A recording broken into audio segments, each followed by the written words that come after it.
Today I want to wrap up what we started yesterday with functions. Yesterday we saw whether or not something was a function, what rule it had to meet, and today we're going to look at evaluating functions. Three different ways to evaluate a function. First way is going to be using a table. Okay, now we have to use some of what we learned yesterday. Yesterday we learned that the number that is inside the parentheses right here is my input. It's my domain. It's my X, if you will. So to simply do this, what I would do is I would just come down my list right here until I find 4 in this X column. Boom, right there. And I just have to come over and see what it's getting mapped to. So the function value would be 3. Now the other way you might see this is they actually tell you what the output is. They tell you what the f of x is. Okay, remember f of x was my output. It was my range that we used. And so if it tells me the output is -1, I just want to search my other columns. So I'm going to look at my f of x column until I get down to -1. And oh yeah, I see what x is going to be. We should be pros at solving things. Every time we solve something in the first 3 weeks of this semester, we always had x equals something. Same thing I want here, x equals 3.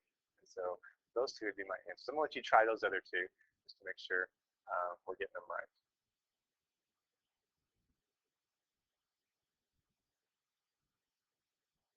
So if there's f of 0, you should have got that to be 2. And then for the f of x equals 2, that happened twice. It happened right here, going back to 0.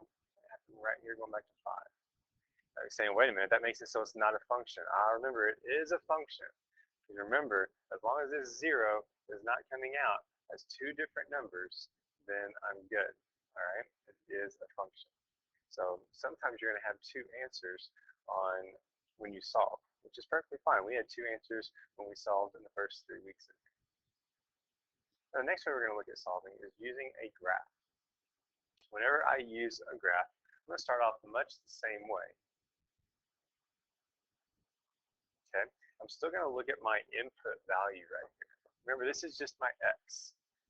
Okay, I took out the x, I put in a -2. So what I'm going to do is I'm going to come over here to -2. Remember, my x-axis is the one that runs horizontal. This is my y-axis. I can also call it my f of x axis. And so I'm going to come to the left 2, to -2. I'm just looking to see where the graph is crossing at -2. How tall is the graph right there? Well, it comes up to 2. And so this would be 2 in this case. So f of 2.5. Go ahead and look at 2.5. 2.5, I'm coming to the right here, 2.5 units. Where do you think I'm going up to in order to hit that graph?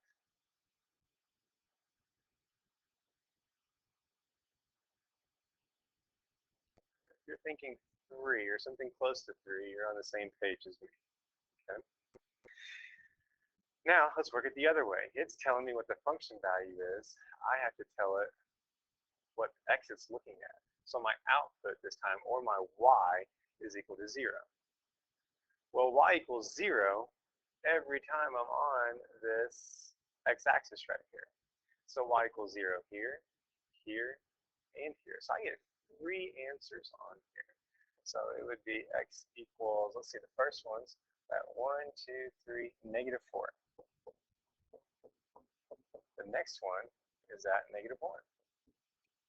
And the last one, I had to come over 2 units to get where it's at. At my x equals. So x equals 2. You try this last one, f of x equals -2. Pause the video and we'll see if you're getting it right.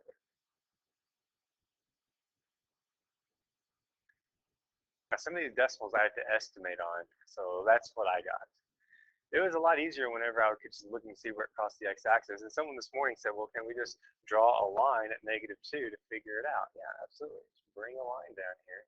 So everywhere this thing crosses this -2 line at would be my answers. Third way I want to look at this is using function notation. Okay, I don't have a nice little table that spits out the output. I don't have a graph I can go get it from.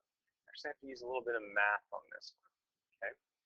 Once again, this 5 right here is my input, is my x.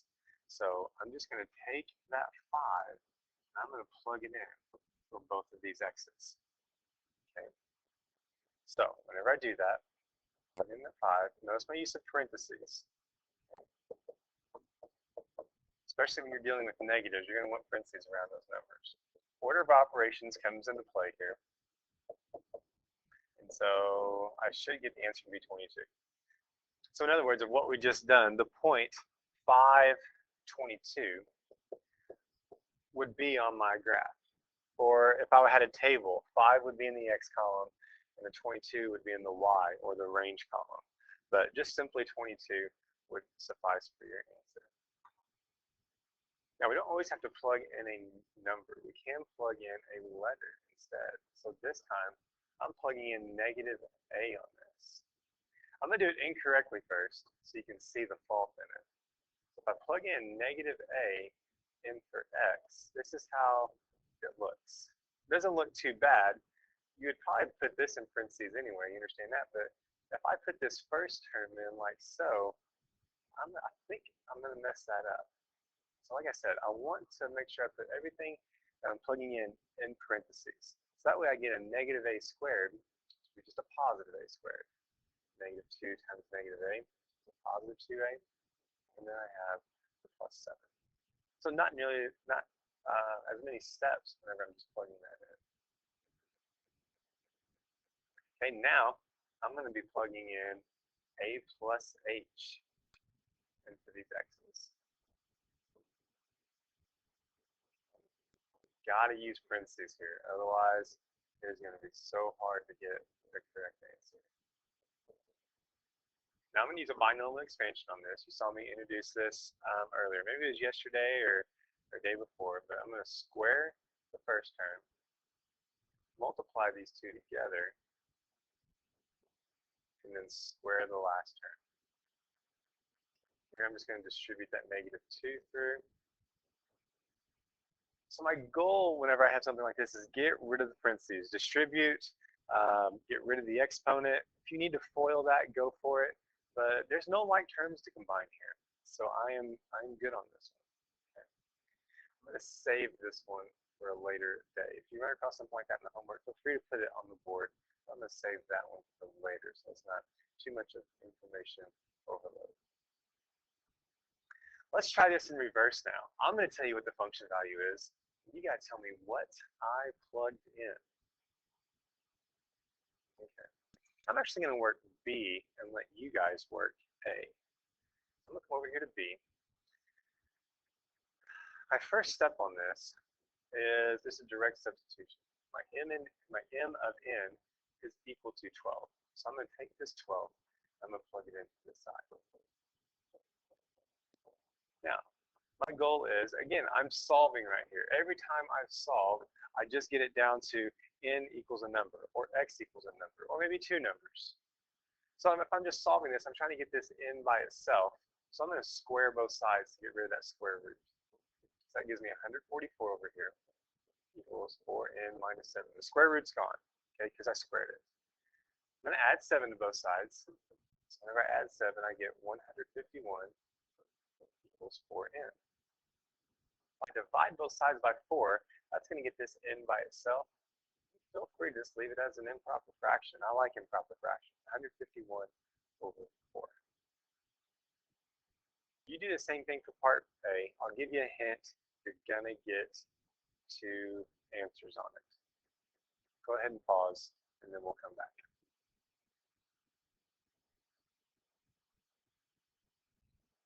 We had some factoring on this one. So we got -9 and +6. A couple of them tonight might not necessarily be in function form. Okay, for instance, if I look at this one, this is something called an implicit function right here because my x's and y's are not in the correct spot to be a function. They're on the same side. I don't have to solve for y. And so to put it in function form, all I'm going to do is simply solve this down for y. So I'm going to subtract 3x from both sides. and divide everything by -7. I have to divide everything by -7. Okay, so it's going to give me y. So I got the y by itself. And we know that the y is the same as f of x. And so I got a negative divided by negative here. That's just going to be a positive 3/7 x minus 2. And that would be my answer. Okay, pause the video. You try part B.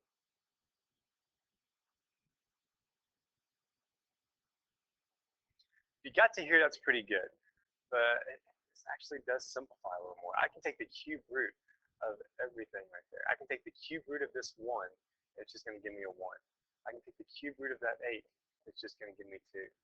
I can't take the cube root of x, so it stays behind. So it does simplify a little bit more. And that's what my y is, which is my function notation.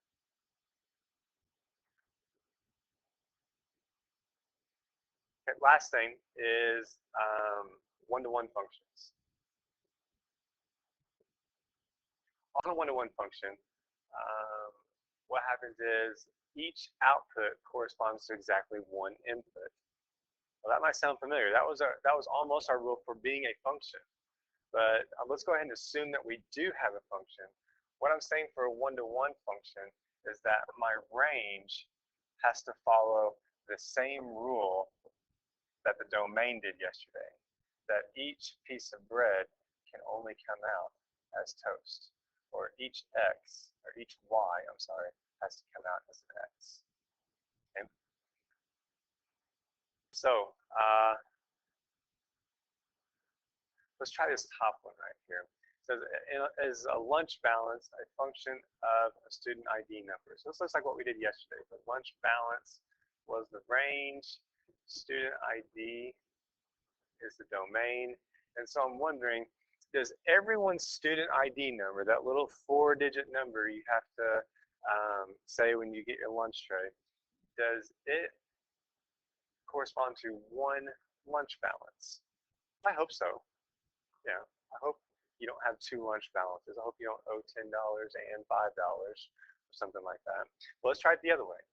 Does all the lunch balances correspond to one student ID number? And I don't think it does. There might be 2 people that have a lunch balance of $10. That could be perfectly normal. So no. So lastly, it's asking, is it a one-to-one function? In order to be a one-to-one function, I have to get this happening yes both times. And I didn't. So it's going to be a no on this. Okay. This bottom one comes out the same way. I'm going to take you back real quick, back to the mathematicians from yesterday. Oh, there it was. Remember the mathematicians from yesterday? Whenever I asked this about the same way, I said, is the rank a function? We said yes, because every mathematician went to one rank. And then we said every rank went to one mathematician.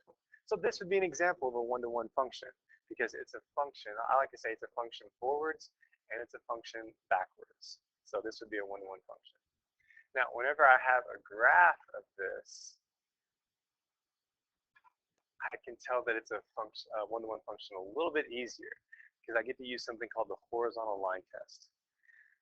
Yesterday we had the vertical line test that said that if I can draw a vertical line anywhere on the graph and it intersects the graph in more than one place, it is not a function. Well, this time I'm just going to do the opposite of that. I'm going to take a horizontal line, and it's going to have all the same rules as the vertical line test, except for the horizontal line. And if it passes, then I do have a one-to-one function. I like to break this up into 2 parts. I like to ask, is it a function? Is it one-to-one? So looking at this graph right here, let's do this graph. So first off, is this graph a function? Should be yes. It passes the vertical line test. However, is it a one-to-one function?